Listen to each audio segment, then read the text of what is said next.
निगाहों में थी मंजिलें गिरे और गिरकर संभलते रहे। निगाहों में थी मंजिलें गिरे और गिरकर संभलते रहे।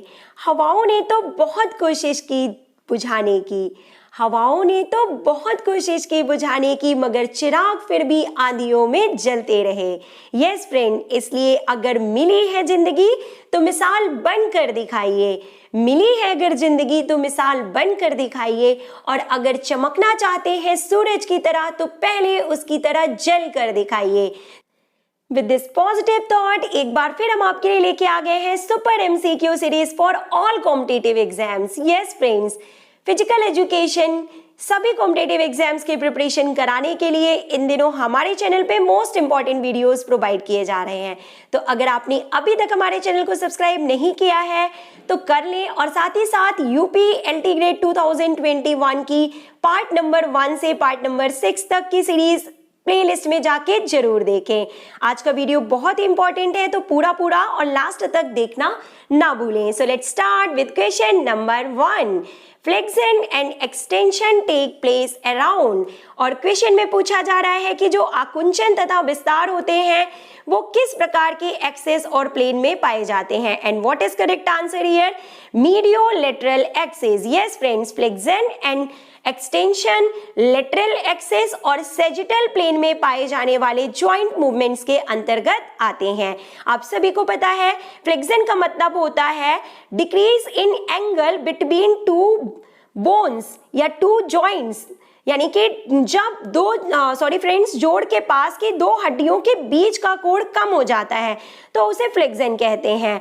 और increase in angle between two bones, यानी कि जोड़ के पास की दो हड्डियों के बीच का कोण जब बढ़ जाता है तो उसे हम फ्लेक्शन कहते हैं। And what are examples? आप सभी को पता है elbow, knee and hip flexion and extension के एग्जांपल में आते हैं, यानी कि elbow, knee, hip, flexion and extension ये जो है एग्जांपल्स में आते हैं। Let's move to next question.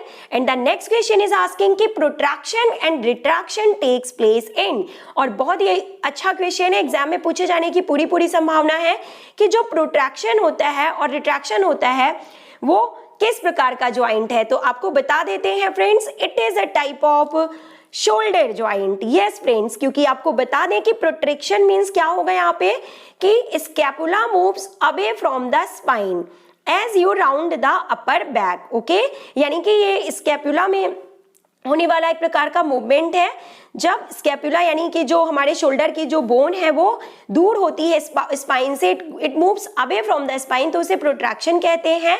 And retraction का मतलब होगा scapula moves towards the spine, यानी स्कैपुला का मूवमेंट जब स्पाइन की तरफ होता है तो उसे हम रिट्रैक्शन के नाम से जानते हैं। तो what is correct answer here? Shoulder joint. Okay, next move to next question. Focus of physical education is, यानी कि शारीरिक शिक्षा का मेन लक्ष्य क्या है या मेन फोकस किस चीज पे होता है। तो दिए गए ऑप्शंस में से आपको सही ऑप्शन हम बता देते हैं, man in motion. What is correct answer? Man in motion. Friends, ये वीडियो बहुत इंपॉर्टेंट है क्योंकि इसमें उन सभी क्वेश्चंस को इंक्लूड किया गया है जो कि किसी न किसी एग्जाम में ऑलरेडी पूछे जा चुके हैं और अपकमिंग एग्जाम्स में इनके पूछे जाने की पूरी संभावना है। तो वीडियो को पूरा और लास्ट तक जरूर देखिएगा। Select the most suitable option, यानी कि सबसे सही विकल्प को चुनिए। तो आपको पता है यहाँ पे बात की जा रही है किसके बारे में? सॉकर, यानी कि फुटबॉल के बारे में बात की जा रही है कि it is a sport as well as a game, यानी कि सॉकर एक गेम और एक स्पोर्ट दोनों के रूप में जाना जाता है। This is the correct option. Next question is asking that during strenuous exercises the major reason for onset of fatigue is, यानी कि कठिन व्यायाम के दौरान थकावट उत्पन्न होने का मुख्य कारण क्या होता है? तो सभी को पता है lactic acid formation. Yes friends, जब हम ज्यादा व्यायाम करते हैं, एक्सरसाइज करते हैं, देर तक करते हैं तो मसल्स में ऑक्सीजन की कमी होने लगती है और लैक ऑफ ऑक्सीजन की वजह से मसल्स में डिपोजिशन हो जाता है लैक्टिक एसिड का, और जिसकी वजह से फैटिग एंड क्रैम्प्स वहां पे जनरेट होते हैं। Okay, next question, which one of the following is not the part of hydrotherapy, यानी कि कौन सा जल चिकित्सा का एक प्रकार नहीं है। तो दिए गए ऑप्शंस में से क्या है सही ऑप्शन, आपने सही आंसर गेस कर लिया होगा। Option number A means wax bath, यानी कि मोम बाथ के रूप में यहाँ पे बात की जा रही है, क्योंकि देखिए अदर ऑप्शंस यानी cryotherapy, Whirlpool therapy and contrast bath, ये सभी जो होते हैं एक प्रकार के जल चिकित्सा या हाइड्रोथेरेपी के ही टाइप्स है, लेकिन wax bath is not a type of hydrotherapy. Okay, let's move to next question. Assessment of group cohesion is done through, यानी कि समूह संशक्ति का निर्धारण किसके द्वारा किया जाता है। बहुत ही इंपॉर्टेंट क्वेश्चन है, इससे पहले भी बहुत से एग्जाम में पूछा जा चुका है और सही आंसर आप सभी ने गेस कर लिया होगा। ऑप्शन नंबर सी यानी कि sociogram is correct answer. Okay friends, let's move to next question. और क्या पूछा जा रहा है देखिए नेक्स्ट क्वेश्चन में कि psychological core of personality is the most basic level of personality. It is, और व्यक्तित्व का मनोवैज्ञानिक सार भाग व्यक्तित्व का सर्वाधिक बुनियादी स्तर है। यह क्या बता रहा है, यह किसके बारे में बताता है। तो सही ऑप्शन आपको हम यहाँ पे बता देते हैं। What is correct answer, option number B is correct here, internal and constant. ये इंटरनल एंड कांस्टेंट है, यानी कि ये बिल्कुल आंतरिक और कांस्टेंट फैक्टर के रूप में जाना जाता है पर्सनालिटी से related. Okay, let's move to next question. National fitness corps was introduced in, यानी कि नेशनल फिटनेस कॉर्प की स्थापना किस सन में की गई थी। और आप सभी को पता है 1965, यानी कि 1965। Next question, in which of the following places there is no centre of sport authority of India. और बात की जा रही है कि स्पोर्ट अथॉरिटी ऑफ इंडिया यानी भारतीय खेल प्राधिकरण का केंद्र कहां पर स्थित नहीं है। And what is correct answer आपको बता देते हैं friends, Chandigarh. Option number D is correct here, means Chandigarh. और आप सभी को पता होना चाहिए कि स्पोर्ट अथॉरिटी ऑफ इंडिया का गठन कब किया गया था। तो 25 जनवरी 1984 को इसका गठन किया गया था और करेंटली इसे स्पोर्ट्स इंडिया के नाम से जाना जाता है। Okay friends, let's move to very important question. Which of the following is not related to the school health program, यानी कि स्कूल हेल्थ प्रोग्राम से रिलेटेड कौन सा नहीं है। देखिए कि निम्नलिखित में से किसका संबंध विद्यालय स्वास्थ्य कार्यक्रम से नहीं है। तो रोगों का नियंत्रण करना, okay, control of diseases is not correct. इसके अलावा देखिए स्वास्थ्य के रिकॉर्ड्स रखना, स्वास्थ्य शिक्षा और स्वास्थ्य निरीक्षण, ये सभी जो है स्कूल स्वास्थ्य कार्यक्रम से संबंधित हैं। Next question, solid gold medals were last given in Olympic games in. और आप सभी को पता है कि ओलंपिक गेम्स में ठोस स्वर्ण मेडल लास्ट टाइम, यानी कि ठोस स्वर्ण पदक लास्ट टाइम किस ईयर में अवार्ड किए गए थे, 1912 में। ओके फ्रेंड्स, बहुत ही इंपॉर्टेंट क्वेश्चन की सीरीज है, पूरा देखें और क्वेश्चंस को नोट डाउन करते चलें और रिवीजन लगातार करते रहें, क्योंकि वैकेंसी बहुत जल्दी आ जाएगी और आपको बिल्कुल भी पढ़ने का टाइम नहीं मिलेगा। इसलिए जो भी टाइम मिला है उसे यूज करें और लगातार रिवीजन करते रहें। Let's move to next question. Cooper's 12 minute run and walk test measures. और कूपर 12 मिनट्स टेस्ट का नाम लेते ही आपको सही आंसर पता चल गया होगा, कार्डियोवेस्कुलर एंड्योरेंस, यानी हृदय श्वसन सहन क्षमता is correct answer. Okay, let's move to next question friends. देखिए बहुत ही अच्छा क्वेश्चन है, मैच द फॉलोइंग से रिलेटेड क्वेश्चन है, तो बहुत इंपॉर्टेंट है। क्या पूछा जा रहा है कि ओबेसिटी का संबंध किससे है। देखिए तो ओबेसिटी मतलब होगा एंडोमार्फ्स, जो एंडोमार्फ्स होते हैं जो कि शेल्डन के द्वारा बताया गया था ये वर्गीकरण, तो इसमें ओबेसिटी की प्रॉब्लम होती है। देन लीनियरिटी जो है वो किसका फीचर है, तो लीनियरिटी जो है वो किसका फीचर है, तो आपको बता देते हैं एक्टोमार्फिक जो इंडिविजुअल्स होते हैं उनका एक फीचर होता है। और मस्कुलरिटी यानी मसल्स वाले जो होंगे वो मीजोमार्फी यानी एथलेटिक्स टाइप की पर्सनालिटी या इंडिविजुअल्स का मेन फीचर होता है। और फ्लेक्सिबिलिटी का संबंध जो है वो गोनियोमेट्री से है, यानी कि what is correct answer here आपको बता देते हैं, ऑप्शन नंबर ए। यहाँ पे मैच द फॉलोइंग से रिलेटेड क्वेश्चन है, तो सही आंसर जो है वो क्या है, 2413। Okay friends, this is correct answer. Again match the following से रिलेटेड क्वेश्चन है, देखिए कि इंट्राम्यूलर इज रिलेटेड टू, यानी कि इंट्राम्यूलर आप सभी को पता है एक प्रकार का कॉम्पिटिशन है, intramural is a type of competition. Then option number 2 finance, finance का संबंध किससे है फ्रेंड्स आपको बता देते हैं, ऑप्शन नंबर 3 से रिलेटेड है, यानी कि रीअप्रोप्रिएशन से इसका संबंध है। और देन सुपरविजन का संबंध किससे है, तो विजिटेशन से है। और इंफ्रास्ट्रक्चर का संबंध लेआउट से है, ऑप्शन नंबर 4 इज करेक्ट यार। तो दिए हुए ऑप्शंस के हिसाब से जो करेक्ट आंसर है वो क्या है हम आपको बता देते हैं, option number A 2, 3, 1, 4 is correct answer. Let's move to next question and once again there is match the following और आपको बताना है कि सही मैच क्या है। तो देखिए क्रॉस वेबर टेस्ट, यानी क्रॉस वेबर टेस्ट का संबंध किससे है, minimum muscular strength. What is correct answer here, minimum muscular strength से इसका संबंध है, इसके मेजरमेंट के लिए यूज किया जाता है।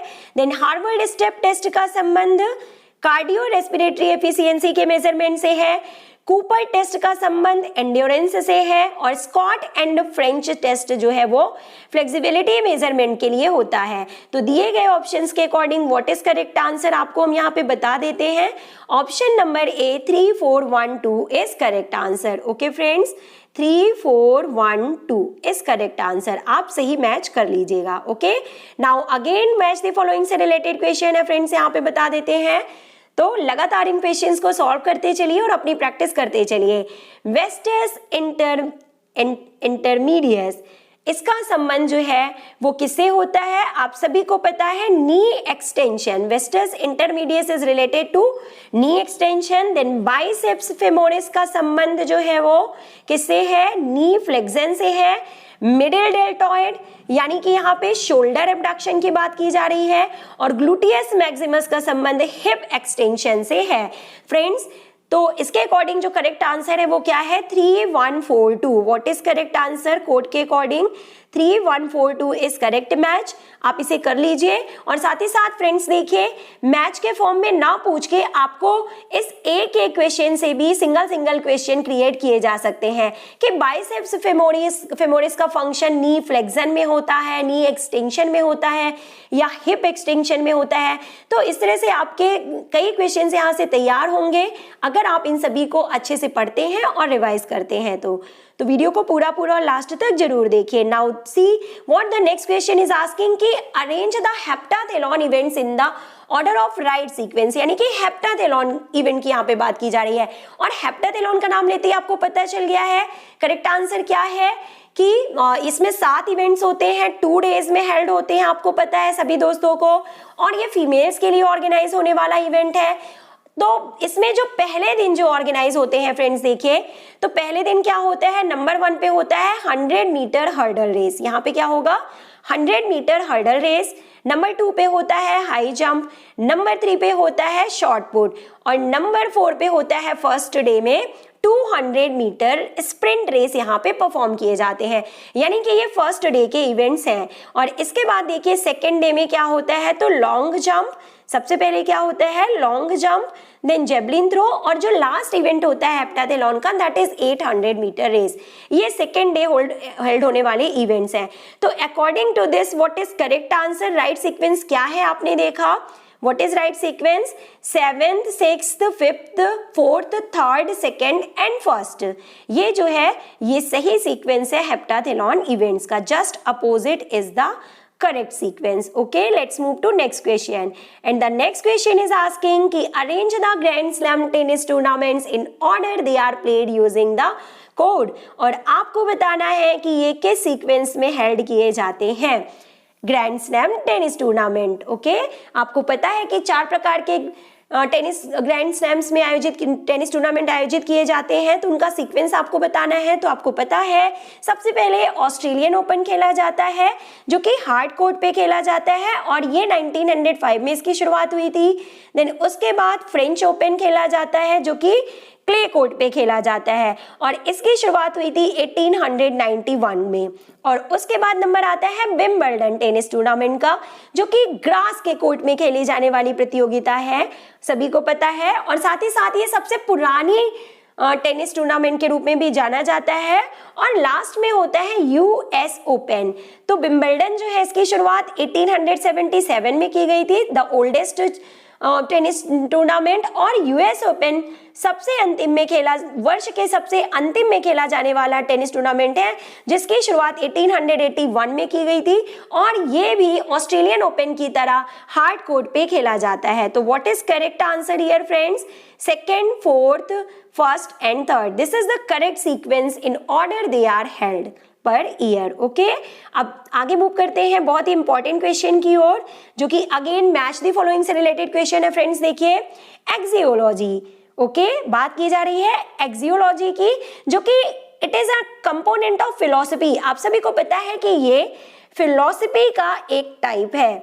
आपको बता दें कि philosophy is divided into 6 types friends, 6 प्रकारों में इसको बांटा गया है, सभी को पता है। क्या क्या है?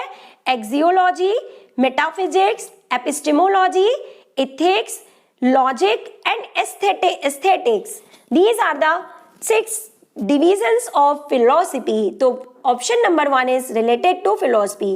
Then option number 2 competition. आप सभी को पता है competition means यहाँ पे क्या हो जाएगा? देखिए, dissociative factor of social interaction. Okay. Then sport is a cultural heritage and cooperation means associative factor for social interaction. तो इस तरह से आपने देखा कि सही सीक्वेंस क्या है यहाँ पे दोस्तों? 3, 4, 1, 2. What is correct answer? 3, 4, 1, 2 is correct answer. तो इंपॉर्टेंट क्वेश्चंस की सीरीज है फ्रेंड्स। पसंद आ रही हो, समझ आ रहा हो तो वीडियो को लाइक कर दें और अपने दोस्तों को शेयर कर दिया करें, ताकि ज़्यादा से ज़्यादा लोग इसे देख सकें और अपनी प्रिपरेशन कर सकें। Next move to next question, platelets. Again match the following से रिलेटेड क्वेश्चन है फ्रेंड्स। देखिए, प्लेटलेट्स यानी कि थ्रोम्बोसाइट्स के नाम से इनको जाना जाता है, जो कि ब्लड क्लॉटिंग में हेल्प करती हैं। देन लो हीमोग्लोबिन से क्या हो जाता है? एनीमिया की प्रॉब्लम होती है। डायबिटीज कब होता है? जब इंसुलिन का लेवल जो है ब्लड में कम हो जाता है, यानी कि पैंक्रियाज से सिक्रीट होने वाले इंसुलिन हार्मोन का सिक्रीशन जब कम होता है तो ब्लड में ग्लूकोज की मात्रा बढ़ जाती है या शुगर की मात्रा बढ़ जाती है, जिसे हम डायबिटीज के नाम से जानते हैं। और कोलेस्ट्रॉल का संबंध जो है वो HDL यानी कि हाई डेंसिटी लेवल कोलेस्ट्रॉल से है, तो जो कि एक अच्छे प्रकार का यानी गुड कोलेस्ट्रॉल के रूप में जाना जाता है हेल्थ के लिए। तो what is correct answer friends आपको बता देते हैं, 4, 3, 1, 2। What is correct answer here? 4, 3, 1, 2. Okay, this is correct sequence. Let's move to next question. Again match the following से related question है फ्रेंड्स, बहुत ही इंपॉर्टेंट क्वेश्चन है, देखते चलिए। थायराइड, और थायराइड मीन्स आप सभी को पता है ये एक प्रकार की ग्लैंड होती है जो कि नेक पोर्शन में पाई जाती है। साइटोप्लाज्म मीन्स सेल के अंदर पाया जाने वाला fluid portion, liquid portion, jelly like substance, जो कि मेन रोल प्ले करता है लाइफ प्रोवाइड करने में सेल को, जिसमें सभी फिजियोलॉजिकल प्रोसेसेस होती हैं। वो सब्सटेंस क्या होता है सेल के अंदर? Cytoplasm. Then ball and socket joint का संबंध शोल्डर से है, एंड मेड्यूला जो है वो ब्रेन का एक पोर्शन होता है। Okay, this is correct sequence. Means आपको सही ऑप्शन यहाँ पे बता देते हैं 1, 3, 4, 2 is correct answer. Okay friends, let's move to next question. थोड़े से क्वेश्चन और बाकी हैं तो वीडियो को पूरा और लास्ट तक जरूर देखिएगा। फ्लेक्सिबिलिटी, और फ्लेक्सिबिलिटी मतलब क्या होगा? Post isometric input. ओके, बात की जा रही है फ्लेक्सिबिलिटी की। Option number 4 is correct here. Then next question, endurance यानी कि फार्टलेग ट्रेनिंग का जो सीधा संबंध है वो किससे है? एंड्योरेंस से है। ये एंड्योरेंस को इंप्रूव करती है। गोस्टा एंड होल्मर ने इसे डेवलप किया था इस टेक्निक को, और इसे स्वीडिश प्ले के रूप में भी जाना जाता है। नेक्स्ट, एजिलिटी का संबंध किससे होगा? तो देखिए, कंट्रोल एंड कोऑर्डिनेशन। किससे संबंध होता है? Control and coordination. Then strength is related to plyometrics. And what is correct sequence आपको बता दें friends, 4, 1, 2 and 3. This is correct answer. Okay, option number C is correct here. Now second last question of the series. बहुत ही important है ये question भी, देखिए आपको बता देते हैं। यहाँ पे कुछ मैच द फॉलोइंग से रिलेटेड है क्वेश्चंस। देखिए, प्रिपरेटरी पीरियड फर्स्ट, यानी कि जो प्रिपरेटरी फेज होती है और उसमें भी फर्स्ट पीरियड होता है प्रिपरेटरी फेज का। आपको पता है कि 3 पीरियड्स होते हैं साइकिल्स में, एक होता है प्रिपरेटरी पीरियड, दूसरा होता है कॉम्पिटिटिव पीरियड और तीसरा होता है ट्रांजिशन पीरियड। तो जो प्रिपरेटरी पीरियड फर्स्ट होता है उसमें क्या किया जाता है, किस चीज पे ज्यादा फोकस किया जाता है, ये पूछा जा रहा है। तो बताइए आप यहाँ पे सही जवाब दीजिए friends. Preparatory period first means formulation of conditional and technical base, यानी कि बेस तैयार किया जाता है, बेस से रिलेटेड ट्रेनिंग्स प्रोवाइड की जाती हैं। देन प्रिपरेटरी पीरियड सेकंड में क्या होता है, देखिए डेवलपमेंट ऑफ टेक्निक्स, यानी कि स्पोर्ट रिलेटेड टेक्निक्स का डेवलपमेंट किया जाता है। देन कॉम्पिटिटिव पीरियड का मतलब होता है कि अचीवमेंट ऑफ गोल्स, यानी कि हाई परफॉर्मेंस, हाई कॉम्पिटिशन, यानी कि ज्यादा से ज्यादा प्रैक्टिस, ट्रेनिंग और जो हाई इंटेंसिटी के साथ काम करते हैं, अचीवमेंट ऑफ गोल्स की ओर ज्यादा फोकस होता है। और then after that transition period का मतलब होता है रिकवरी पीरियड से मतलब है यहाँ पे। ट्रांजिशन का नाम लेते ही तो आप सबको समझ में आ जाता है कि रिकवरी पीरियड की बात यहाँ पे की जा रही है। So what is correct answer? 4, 3, 1, 2 option number A is correct here. Okay friends, now last question of the series और होमवर्क क्वेश्चन भी है फ्रेंड्स हमारे पास, तो थोड़ा सा वीडियो और बाकी है तो पूरा देखिएगा। फीना का संबंध जो है वो स्विमिंग से है, फाइड का संबंध चेस से है और AAFI का संबंध जो है वो एथलेटिक्स से है और फीफा का संबंध जो है वो किससे है? फुटबॉल से है। Okay friends, this is correct sequence, this is not correct answer friends. Correct answer हम आपको बताते हैं। फीना मतलब है स्विमिंग, फाइड मतलब चेस और AAFI मतलब एथलेटिक्स, जिसको कि आप वर्ल्ड एथलेटिक्स के रूप में जाना जाता है। This is correct answer. Now it's time for homework question. आज के इस वीडियो में हमने 2 होमवर्क्स आपके लिए रखे हैं, तो आप एक एक करके इनका स्क्रीनशॉट ले लीजिए और करेक्ट आंसर आप हमें कमेंट बॉक्स में लिख के जरूर बताइएगा। परफॉर्मेंस रिलेटेड फिटनेस इन्वॉल्व्स, यानी कि परफॉर्मेंस रिलेटेड फिटनेस का संबंध किससे होता है?